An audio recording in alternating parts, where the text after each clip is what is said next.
4 deaths, 200 fires, 8 inquiries, an Auditor General report, and a Royal Commission.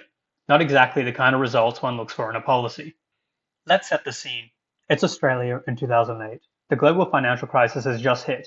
The government has chosen to take a stimulus approach to keep the economy running through the crisis. But what is the most productive way to do this? One of the solutions was a home insulation program which came to be known as the Pink Bats program. The idea was to subsidise the insulation of Australian houses, not only saving people an estimated $200 a year in energy bills, but reducing CO2 emissions and providing jobs and training to people during the crisis. The program was split into 2 stages, which I will describe as the pre-screw-up stage and the screw-up stage. In the first stage, people were able to claim up to $1,600 for home insulation. But in the screw-up stage, the installers themselves were able to directly charge the government $1,600 per installation, making insulation free from the consumer's perspective. A conceptual problem that ended up causing major issues was the fundamental conflicting objectives of the policy. The policy was designed to bring insulations to as many Australians as possible and to do it quickly because it was a stimulus measure.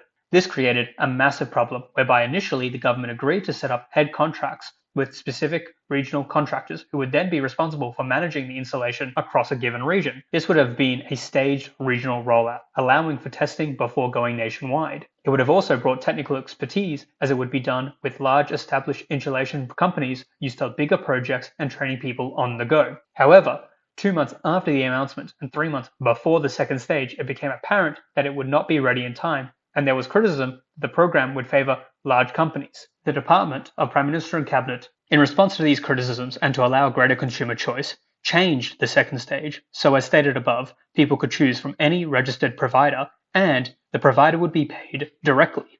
This change significantly upset the risk balancing that had been established, and to quote the Royal Commission, was, to a significant extent, the cause of later failures. Additional, fundamentally conflicting objective, to add on to the ones above, was the program was also designed to quickly create a lot of new jobs through training new people. This is where we get into making changes without consideration of existing risk calculations. This meant people could participate in the program without any experience, qualifications, or insulation-specific training.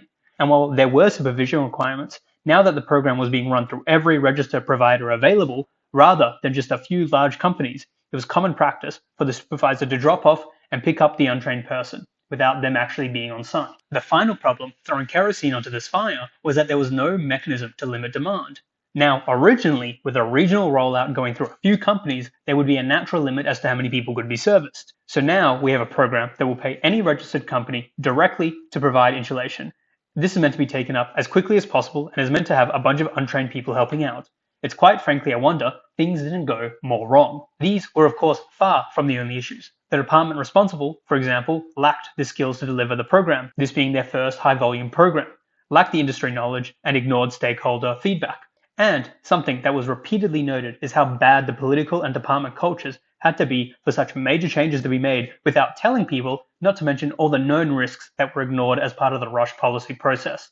The author, whose paper this video is based on, then compares this to the digital switchover program, which was run at the same time and also involved going to a lot of people's homes and fixing TVs, as there was a large infrastructure change happening. Ultimately, 330,000 households were successfully converted on time, on budget, with a complaint rate of less than 1.5%, really going to demonstrate how this program was not a failure from the outset, but rather the design and follow-up processes caused the failure.